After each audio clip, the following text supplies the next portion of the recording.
ఈరోజు పత్రికా మీడియా సమావేశాన్ని ఏర్పాటు చేయడానికి ముఖ్య కారణం ఏంటంటే గత 2 సంవత్సరాలుగా కాంగ్రెస్ పార్టీ అధికారంలోకి వచ్చినప్పటి నుండి ఆటో డ్రైవర్ల సమస్యలు పరిష్కరించడంలో ప్రభుత్వం విఫలమైందని మేము భావిస్తున్నాం.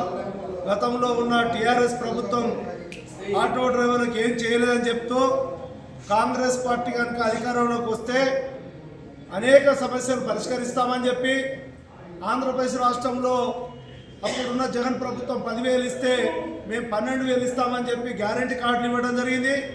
అదేవిధంగా 30-40 సంవత్సరాల నుంచి పెండింగ్లో ఉన్న ఆటో మోటార్ రంగ కార్మికులకు సంక్షేమ బోర్డు ఏర్పాటు చేస్తామని చెప్పి ఎన్నికల మేనిఫెస్టోలో ఏర్పాటు చేయడం జరిగింది.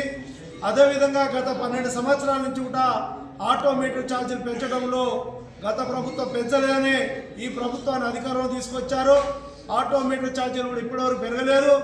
దానికి తోడు ఏదైతే యాక్సిడెంటల్ బీమా ఇన్సూరెన్స్ స్కీమ్ ఉందో 5 లక్షల ప్రమాద బీమా ఉందో దాన్ని పునరుద్ధరించాలని చెప్పి, అదేవిధంగా అక్రమంగా నడుస్తున్న 2 వీలర్లు ఓలో ఊబర్ రాపిడో ద్వారా జరుగుతున్న 2 వీలర్లు ఆటో డ్రైవర్లు పొట్టగడుతున్న 2 వీలర్లు నిషేధించాలని చెప్పి ప్రభుత్వమే ఓలో ఊబర్ రాపిడోలో బదులుగా ఒక యాప్ తీసుకురావాలని చెప్పి తదితర డిమాండ్ల పరిష్కారం కోసం మేము చెరో అసెంబ్లీ కార్యక్రమాన్ని రేపు 3వ తారీఖు నిర్వహిస్తున్నాం.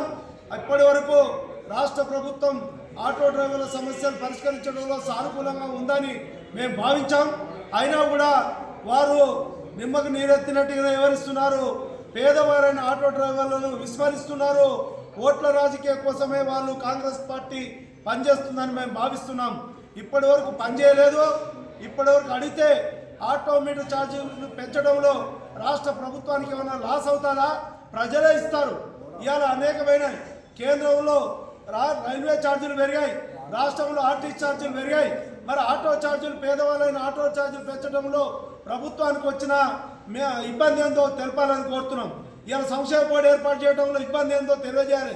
అదేవిధంగా 12,000 రూపాయలు మొన్ననే రాష్ట్రంలో మన ధనిక రాష్ట్రం ఆంధ్రప్రదేశ్ రాష్ట్రంలో చంద్రబాబు నాయుడు గారు అధికారంలో రాగానే జగన్ 10,000 ఇస్తే వారు 15,000 ఇవ్వడం జరిగింది. మనం 12,000 ఇస్తున్నాం. ధనిక రాష్ట్రం ఇప్పటి వరకు ఇవ్వలేదు.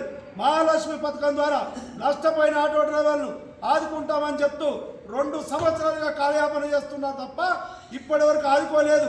చాలామంది బీద బడుగు బలహీన వర్గాలైన ఆటో డ్రైవర్లు పేదవారు చాలామంది చనిపోవడం జరిగింది. ఈ స్కీమ్ వల్ల మేము ఫ్రీ బస్సును వ్యతిరేకించట్లేదు, కానీ మనకు జరిగిన నష్టాన్ని కూడా రాష్ట్ర ప్రభుత్వం పూడ్చవలసిన అవసరం కూడా ఉంది.